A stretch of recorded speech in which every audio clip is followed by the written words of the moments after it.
un corto repaso, breve y todo para que estemos bien.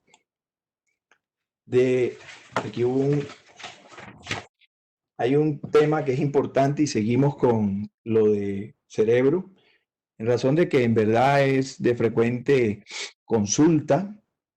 Entonces, hemos llegado a que la gente e incluso el clínico se pregunta sobre las cosas más comunes que tenemos que ver en una tomografía, lo que en especial en el evento cerebrovascular, en el accidente cerebrovascular. Entonces, se han hecho estudios recogiendo las cosas que más aparecen en los cuadros de ictus, para que así el clínico, que en ocasiones no cuenta con el apoyo del radiólogo, pueda comenzar a manejar una patología aguda como esta. Entonces, eh, se trató de hacer este interesante ejercicio de un ABC del accidente cerebrovascular, como para que aprendiéndonos estas cositas tengamos una visión general de lo que vamos a buscar y la idea de entonces ser más proactivos y objetivos en nuestras apreciaciones. Entonces, se dice que este ABC tiene 3 puntos claves: la atenuación, el brillo y las cavidades. Y así a cada uno vamos a ir explicándolo para que ustedes vean su importancia y la aplicación en la valoración de un estudio tomográfico. Cuando se habla de la atenuación, lo primero que tenemos que tener claro es que nosotros debemos conocer cuál es la anatomía normal y entonces saber cuál es la atenuación del parénquima cerebral normal. Eso nos devuelve a que aprovechemos para recordar que en la tomografía nosotros tenemos valores de atenuación para las diferentes estructuras que usualmente vemos. Entonces, nosotros sabemos que tenemos que ver hueso, tenemos que ver aire, tenemos que ver eh, líquido, en este caso, cuando hay derrame de líquido en cuanto a sangre en el parénquima cerebral, que ya no va a ser normal, y también saber cómo es esa atenuación de ese líquido en el cerebro. También el líquido cefalorraquídeo. Ustedes se acuerdan que comenzando el semestre, el cuatrimestre, les hablábamos que estos números de atenuación van entre +1000 y -1000. Poniéndole al +1000, ¿verdad? No es necesario porque es por encima de 0, pero incluso llega hasta 3000 realmente. Pero el rango establecido lo podemos manejar perfectamente, así como les digo, el 0 es para el agua. Y entonces los valores positivos, los valores que están por encima de 1000 y que van subiendo y llegan a 3000 incluso, corresponden con hueso, los valores elevados. Y los valores negativos, que comienzan desde ese -1 al contenido medio líquido con ya trazos de grasa, y entonces la grasa pues es de valores negativos. Entonces ustedes tienen ese amplio espectro que tiene la tomografía y que nos va a servir para el diagnóstico de patología. Cuando yo les decía que se me había quedado algo por ahí y que es algo muy importante, es esta imagen que tenemos acá y ejemplifica bien la importancia de la atenuación, que estas imágenes hablan de edema en la tomografía. Pues resulta que dentro del edema hay 2 tipos de edema. Ustedes en la imagen de la derecha, la parte que nosotros vemos un poquito hacia la región gangliobasal, al nivel de esa región gangliobasal, un poquito por encima de ella, tenemos una zona hipodensa, eh, más bien es hacia abajo, ya revisé. Entonces, es una zona hipodensa que ya voy a señalar. Déjame devolverme.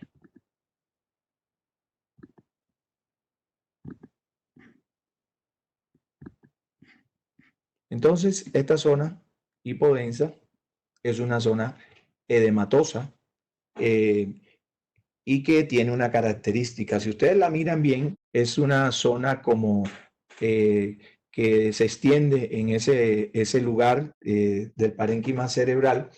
Entonces es una lesión temporoparietal, ¿verdad? Derecha, y tiene afectación de la cortical y también un poco de la región subcortical. Es córtico subcortical. Es una imagen que ustedes le pueden dar hasta un aspecto geométrico porque es prácticamente ininterrumpida en su área que hace la atenuación, ¿verdad? Eso es importante que lo entiendan. La parte de que es como un bloque y es que está semejando un mapa.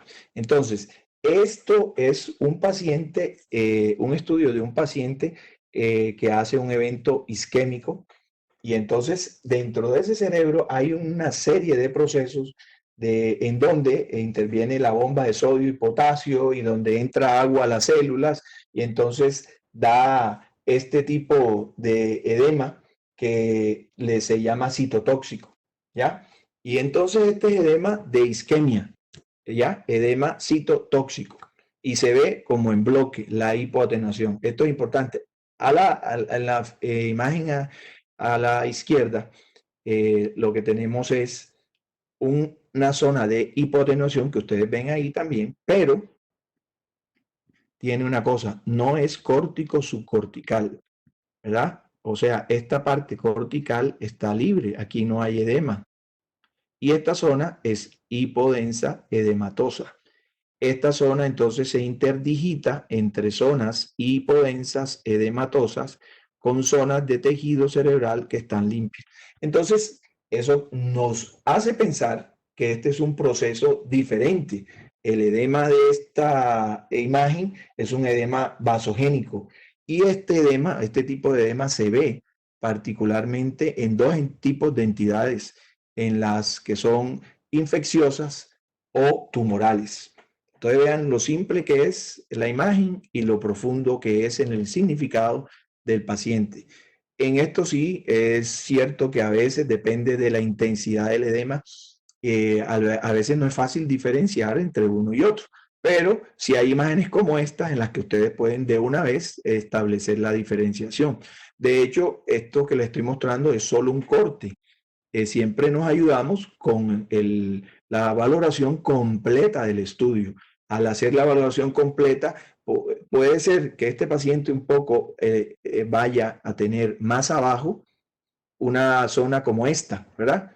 Pero luego tenemos estos elementos superiores o inferiores que sean con esta característica de edema entonces vasogénico y nosotros en ese caso podríamos pensar en las otras opciones, también ayudándonos del cuadro clínico, por supuesto.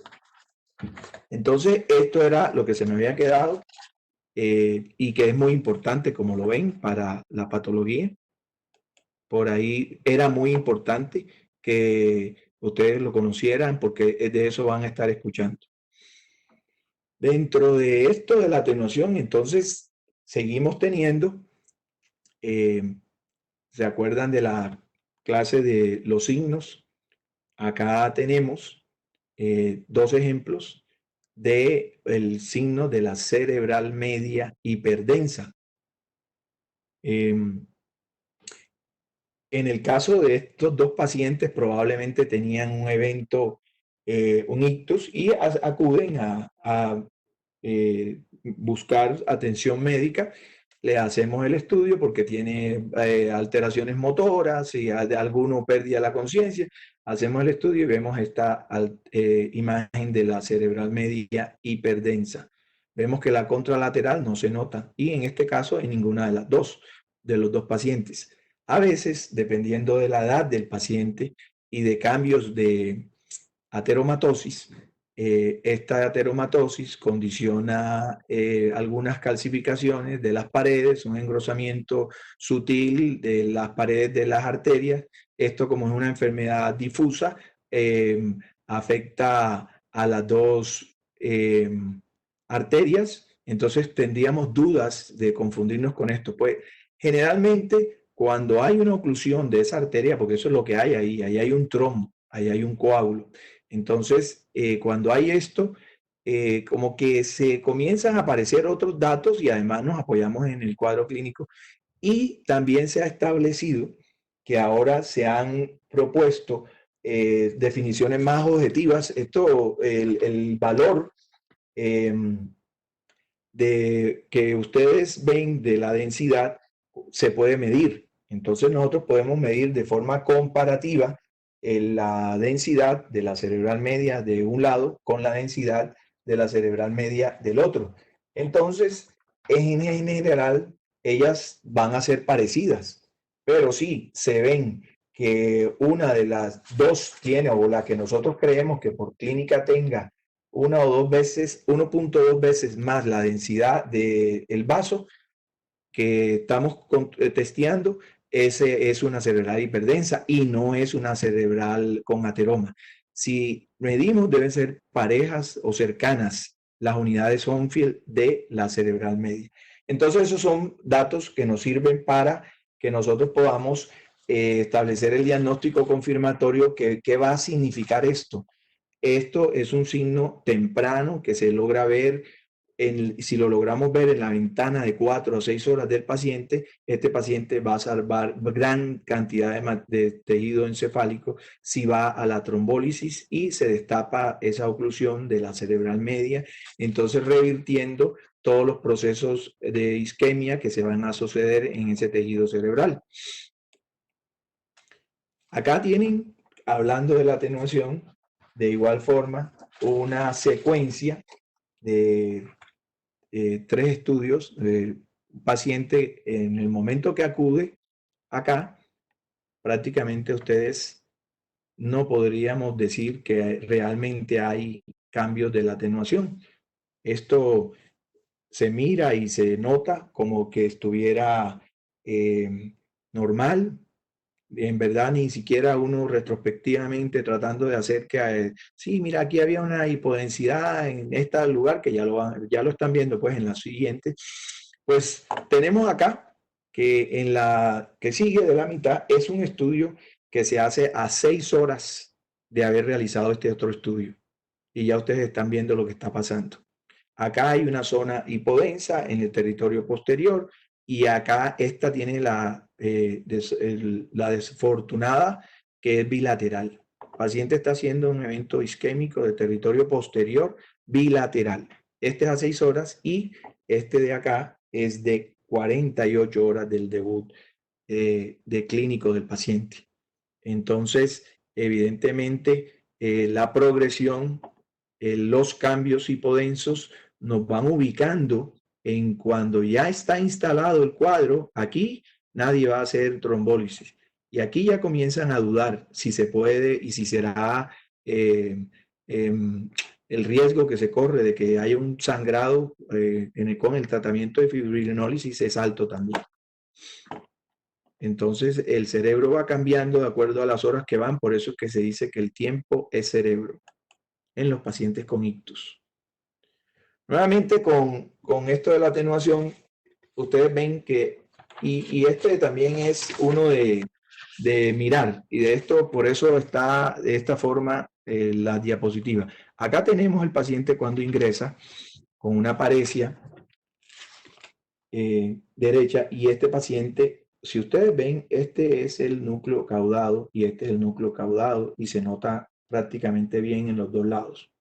Acá viene el putamen y globos pálidos, los núcleos lenticulares en el lado derecho. Ustedes acá, en el lado izquierdo, no lo definen de manera adecuada en el estudio. Acá le traje una magnificación y entonces era para mostrar cómo se ve el caudado, cómo se ve el caudado, cómo se ve el brazo de la cápsula anterior, y acá vean cómo no se define bien ese putamen, y en cambio acá creo que sí se puede ver, yo lo veo cómo están los núcleos lenticulares al parecer bien definidos. Aquí hay una difuminación muy sutil, estamos claros, pero ahí el paciente con clínica a esto le tienen que entrar a hacer fibrinólisis porque estamos ante un evento isquémico que está comenzando. Este paciente tiene Posteriormente, esto es de 24 horas después, él hace una transformación hemorrágica del evento isquémico. Entonces, aquí se instala esta parte que está ahora hiperdensa, corresponde con el putamen y el globo pálido con sangrado. Por eso este estudio, que es sin medio, está esta zona hiperdensa, ¿ya? Entonces, seguimos con esto de la atenuación, la importancia que tiene en el periodo temprano, revisar con mucho cuidado la zona que uno debería saber dónde va a ser el evento isquémico del paciente. Acá entonces dejamos la atenuación y pasamos a hablar de lo que se ha considerado como brillo. Esto es la parte de la densidad espontánea de la sangre en el cerebro. Y entonces, cuando vemos en el cerebro una zona espontáneamente hiperdensa, tenemos sangre. Entonces, el TAC tiene una excelente sensibilidad para encontrar la sangre. Esto es también una progresión. Esto es comenzando el paciente. El cuadro clínico, una hemorragia intraparenquimatosa de gran tamaño. Ahí se aprecia toda la zona brillante, es la zona del hematoma. Este hematoma, que es importante que vean cómo es la fisiopatología, el hematoma va desplazando el tejido cerebral, condiciona un edema, que es la zona hipodensa que están viendo ustedes acá, condiciona un edema importante. Se dice que los hematomas que tienen más de 30 cc de volumen van a condicionar una severidad en el paciente con una alta mortalidad. Estos, además de que aquí ya se ve que el edema está desviando un poco la línea media, condicionando colapso ventricular, que no lo logramos ver aquí, acá se nota más acentuada este corte es 12 horas después de esto. Entonces tenemos la zona hipodensa edematosa con desviación de la línea media. Acá se ve más. Aquí se puede ver lo que les decía del colapso del ventrículo. La zona hiperdensa del hematoma cambiando un poco, haciéndose un poquito menos denso. Y la zona edematosa. Este gran edema, que al parecer ahora cuando se ve que está haciendo el paciente herniación subfalcina, o que va a herniarse por el gran volumen del hematoma, al paciente lo descomprimen retirándole una parte de la calota craneal, haciéndole una ventana ósea para descomprimir, bajar la presión sobre el tejido cerebral y evitar el daño por compresión. ¿Por qué daña el hematoma el cerebro? En este paciente, el gran hematoma comprimió la arteria cerebral media y condicionó un evento isquémico en el territorio vascular de ella. Entonces, este paciente a los 12 días tiene una zona extensa de hipodensidad relacionado a un evento isquémico de la cerebral media como complicación del sangrado que tuvo parenquimatoso. Entonces, todos estos datos de volumen del hematoma, de la herniación subfacial ayuda, y luego viene la parte del neurocirujano y del neurólogo para optar por las mejores opciones para los pacientes y evitar cosas como esta.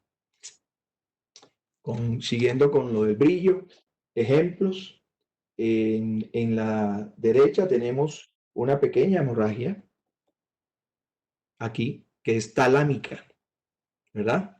Acuérdense, núcleo caudado, aquí no se nota tanto, pero está el putamen acá, acá se ve mejor este paciente pronto está un poquito inclinado, entonces putamen y globo pálido, núcleo caudado, ventrículos, y este es tálamo. Aquí hay una hemorragia talámica, pequeña relativamente, pero a los 5 días esto fue lo que pasó.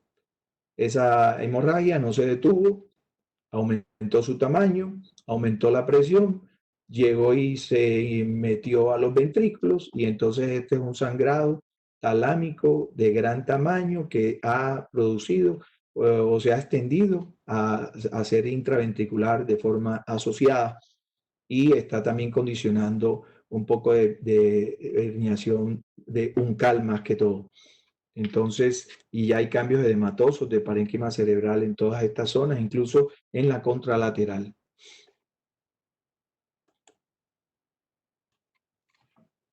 Cuando hacemos, viene el paciente con el ictus, ustedes no saben si viene con un ictus por isquemia, no saben si viene por un ictus hemorrágico.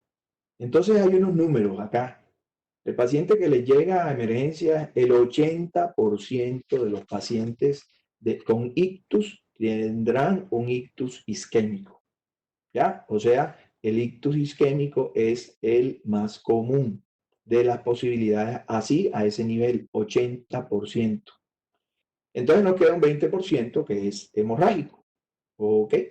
Entonces, el paciente igual lo vamos a recibir con un TAC de cerebro simple, con el paciente en ictus, depende del grado, con pérdida de la conciencia o con síntomas que sugieren un evento isquémico o hemorrágico, aun cuando haya más sintomatología focal. Quiero decir, el paciente que aún llega consciente allá.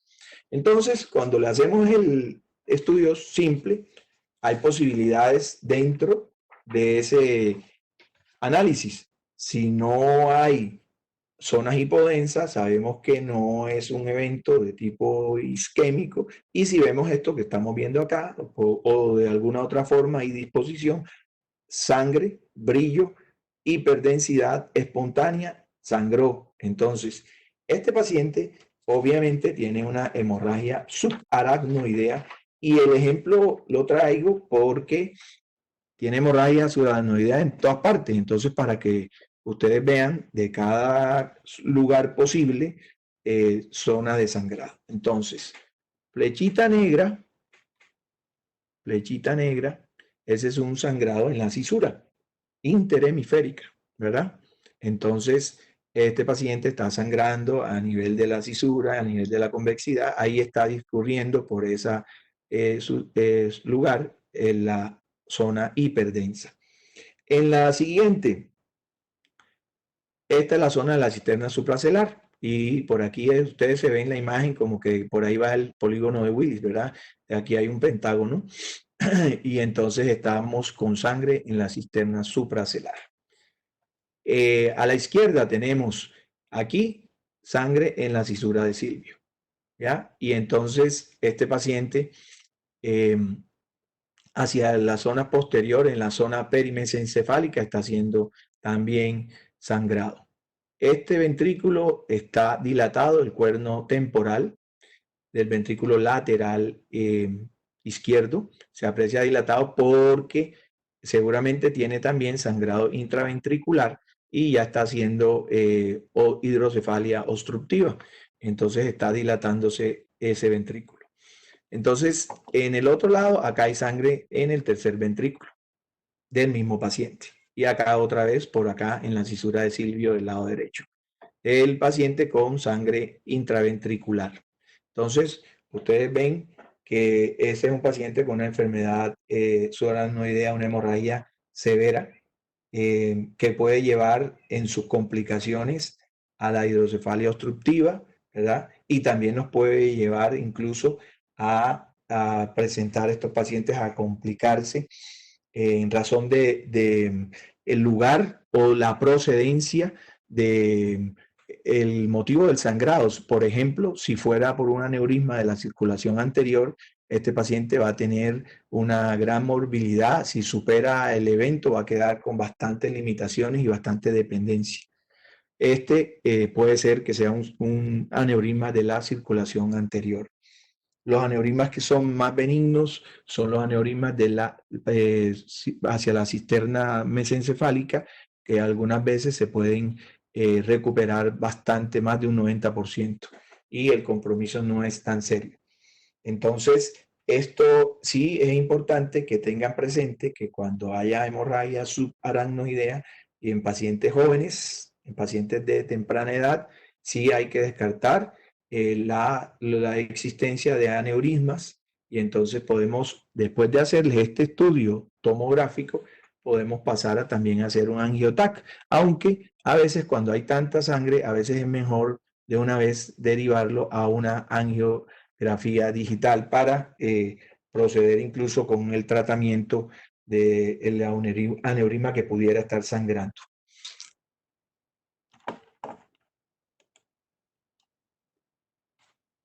Acá hay un ejemplo o dos ejemplos, sí, son dos ejemplos diferentes y es parte de lo que también no todas las hemorragias subaracnoideas, obviamente, y son en menor porcentaje que la hemorragia traumática. Y entonces acá es otro paciente. Este paciente sufrió un accidente o tuvo una agresión. El paciente llega con lo que primero ustedes tienen que revisar el cráneo por dentro, pero también tienen que revisar la periferia. Entonces ustedes ven que aquí hay un aumento de volumen porque el paciente tiene un hematoma subgaleal grande, va desde aquí hasta acá. El paciente tuvo un trauma severo y tiene sangre en los surcos, tiene una hemorragia subaracnoidea traumática de forma asociada. En la izquierda, además de que evidentemente ya ustedes ven que hay sangre en los surcos y hay una hemorragia subaracnoidea, ustedes ven que aquí hay burbujas aéreas porque este paciente también tiene, véanlo acá, un hematoma subgaleal y tuvo un trauma occipital. De hecho, este paciente en la ventana ósea, en este nivel occipital izquierdo, tiene una fractura. Entonces, casi siempre cuando hay aire en el contexto de trauma, tenemos que buscar la fractura o las fracturas que nos estén permitiendo el paso de aire a el interior y condicionando neumoencéfalo. Entonces, esto en los contextos de eventos traumáticos con fracturas óseas, con el aire incorporado, que esto se ve cerca de la representación mastoidea, también se ve cerca de los senos paranasales. Este también debe tener una fractura por acá. Cuando les hablaba de las hemorragias subaracnoideas, entonces también les hablaba de los posibles complicaciones de ella produciendo obstrucciones sobre los conductos, sobre los ventrículos y los agujeros del tercero y cuarto ventrículo. La sangre derramada a nivel intraventricular pues puede condicionar obstrucción de estos y generar hidrocefalias obstructivas. Entonces acá ven un paciente que tiene dilatación ventricular, biventricular, tiene esto hiperdenso intraventricular, obviamente sangre. Cuando tenemos todas las imágenes, pues es más fácil estar totalmente seguros pues, de los hallazgos. Esto en el contexto de trauma y el paciente con sangrado intraventricular. Acá se ve que esa dilatación, esa hidrocefalia, está generando cambios porque hay presión sobre todo el parénquima cerebral en razón de la dilatación ventricular. Entonces, a veces hay migración del líquido cefalorraquídeo transeprendimaria y comienza a alterarse también la atenuación del tejido periventricular por la severidad de la hidrocefalia. Tendrá que hacer que el paciente se intervenga y se le coloque una derivación para aliviar esta sintomatología y quitar las posibilidades de complicaciones con esto. Bueno, eso dentro del brillo caen y esto es parte de lo que quería del repaso, ¿verdad? Dentro del brillo caen todas estas lesiones y ese ejemplo que les traigo ahí, pues les quería como para que tengan una manera de acordarse. Acá tenemos los posibles hematomas que podríamos tener en el cerebro dentro de los sangrados traumáticos generalmente. El famoso hematoma epidural, el cual tiene una forma bicóncava que tiene, o en lente, que tiene bicóncavo, tiene una similitud con este limón, la biconvexidad bilateral y pegado a la dura. Por el contrario, es el hematoma subdural, que tiene una concavidad hacia adentro, una sola. Este puede pasar las suturas, este no traspasa las suturas. Este generalmente es por sangrado arterial. Este por lo general es por sangrado venoso. A la izquierda tenemos otro hematomita subdural de pequeño tamaño. Acá hay hematoma subgalial. Ustedes saben que el volumen del tejido del cráneo cabelludo es bastante delgado y tiene un componente graso que casi no se nota cuando es normal por acá, y el plano muscular es muy reducido. En esta zona el paciente tuvo su trauma y tiene un hematoma subgalial acá y el hematoma subdural.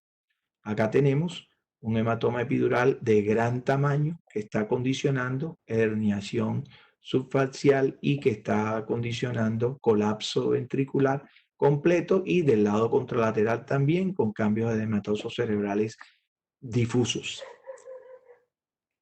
En cuanto entonces le estábamos diciendo que generalmente los hematomas epidurales se asocian a fracturas craneales. Así que vemos un hematoma epidural, buscamos la fractura. Tenemos que pregunta de examen. Cuando ustedes tienen un hematoma epidural, piensan primero que hay un sangrado arterial, porque en la zona por donde se traumatiza, entonces viene la cuestión, ¿cuál es el lugar o cuál es la arteria implicada? La arteria meningia media, y entonces por eso la zona de trauma generalmente tiene un componente temporal cuando se hacen estos hematomas epidurales.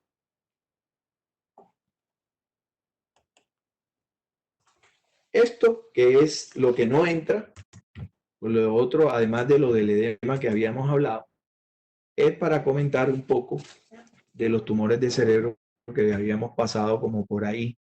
Y entonces, en cuanto a, nada más voy a hacer una toma aquí. Los tumores cerebrales, por dicha, pues son bastante, no es que sean bastante infrecuentes, pero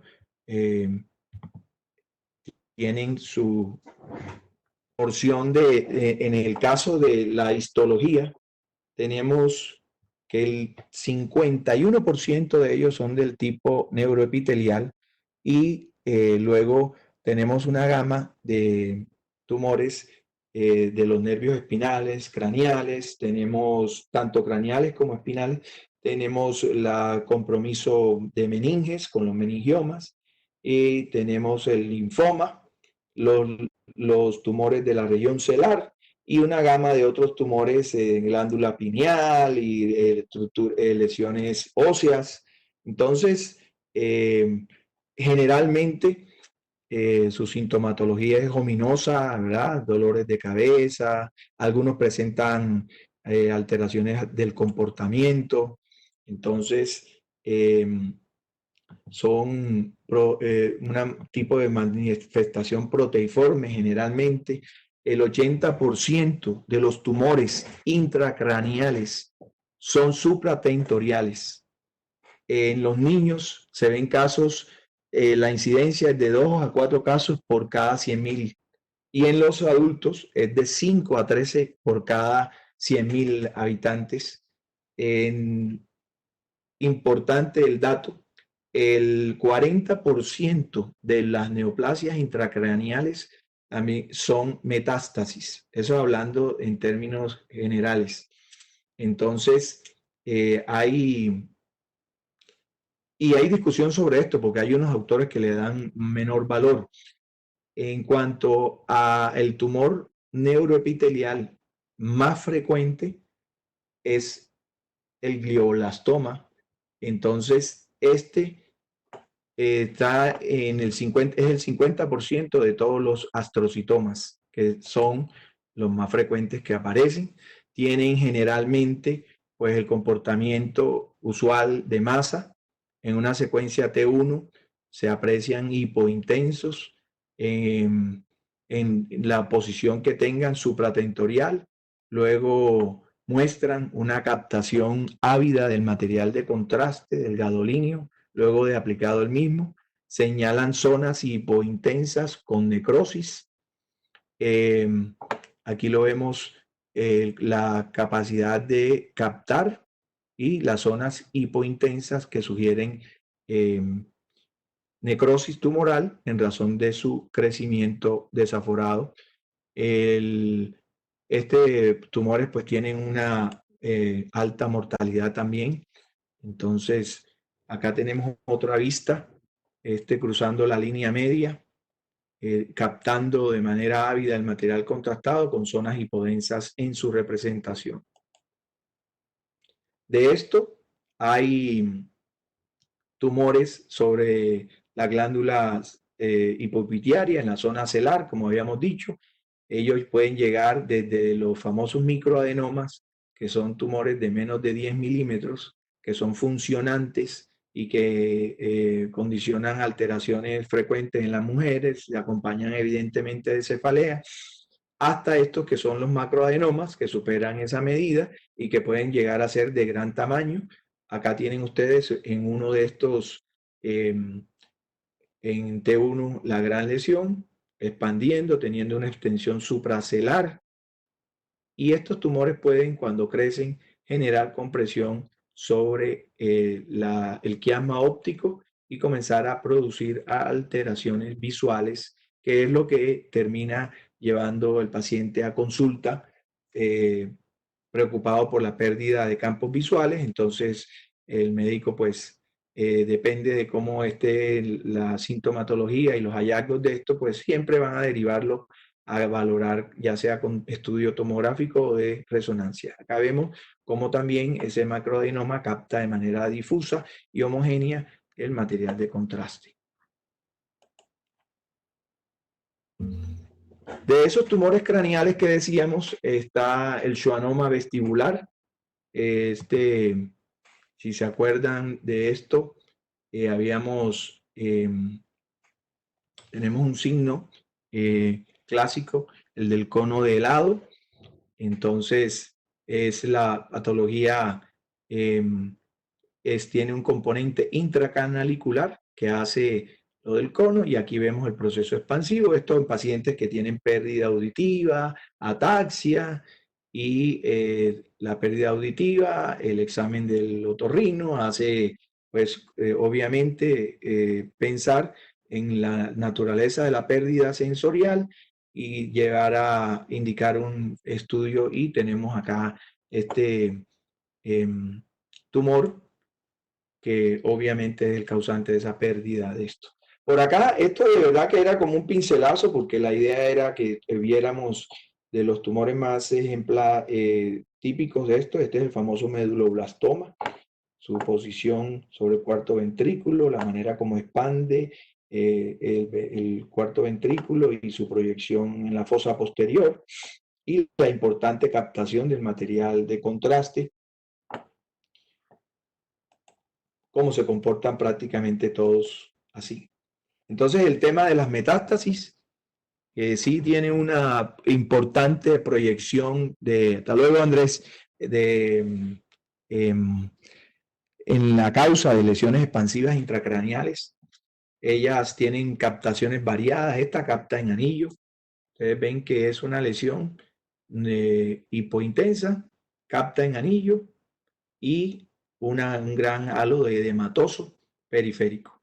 En esta secuencia, que es una FLAIR, se hace notar la parte hiperintensa del edema y podemos circunscribir la lesión acá.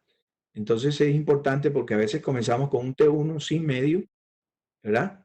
Entonces no estamos viendo esto, sino que vemos la lesión con la hipointensidad periférica, y de pronto sí podíamos ver un poco, a veces no, la hipointensidad más central un poco más pronunciada. Pero acá tenemos, como se aplicó contraste, también nos cambia ópticamente la manera como se ve aquí. Entonces ya podíamos delimitar dónde había lesión con el FLAIR, porque él está dándonos todo lo que, la zona que tiene edema.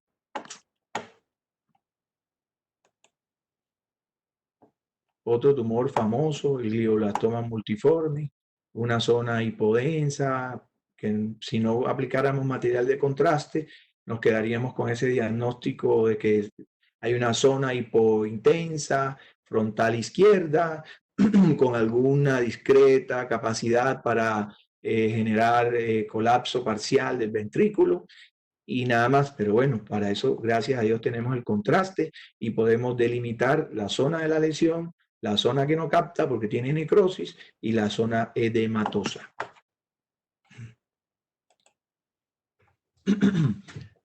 Esto sí es importante porque yo sé que se van a encontrar, lo vemos bastante, bueno, con relativa frecuencia. Ya vimos que el porcentaje es por el 8%, algo así, de los meningiomas. Pero vean en el estudio simple, ven ustedes una zona edematosa, algunos no tienen edema de los meningiomas. Simplemente veríamos un tumor que está adherido aquí a la FALX, que tiene, siempre ellos están ubicados pues por donde van las meninges, ¿verdad? Tienen una proyección extraxial y tienen ese comportamiento. En el estudio simple tienen una atenuación prácticamente similar al tejido cerebral cuando no está calcificado. Es importante que sepan que los tumores, los meningiomas se acompañan de algunas calcificaciones con alta frecuencia e incluso terminan calcificándose dentro de, vemos pacientes de bastante edad con meningiomas calcificados en su completa extensión en razón de lo antiguo que lo tuvieron y que casi que no dio síntomas. Este meningioma tiene un comportamiento no muy común cuando el porcentaje de malignización del meningioma es bajo, pero existe la posibilidad y una de las cosas que nos hace pensar en que se quiera malignizar o que tenga un componente maligno es que haya edema. No siempre, pero ya esto hace que vayamos a que este paciente hay que operarlo y hacer la correlación histológica. Este estudio sin medio y este estudio con medio. Y ustedes ven la captación intensa de la lesión. Para este estudio no necesitamos resonancia, ahí está claro que es un meningioma casi que con histología. Entonces ustedes ven la zona captante abundantemente, delimitando bien la lesión y sin asociadas alteraciones erosivas de la estructura ósea ni otras cosas. Sí muestra ese edema, que igualmente al parecer era una lesión benigna. Nada más. Esto era lo que teníamos para hoy. La verdad es que no era como bueno tener algo extenso y largo para esto. Creo que con esto estamos terminando además el curso. Lo que queda es ver los exámenes que están, ¿verdad? Que espero que les vaya muy bien. Cositas que subimos recientemente al aula virtual, pues se van a tomar en cuenta para el examen. Si no es para para el final, ¿verdad? ¿Cómo le fue con la charla? ¿Alguna duda?